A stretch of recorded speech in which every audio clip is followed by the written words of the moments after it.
Growing up, you always considered yourself an Afro-Latina. I didn't grow up having language around race in Dominican Republic.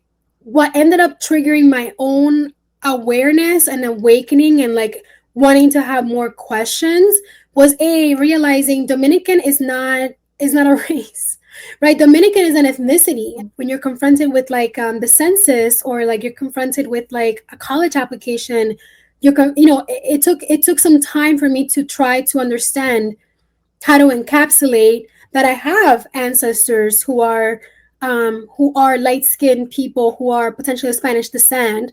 And I also have many ancestors who are also phenotypically dark skinned Black people, African descendant people.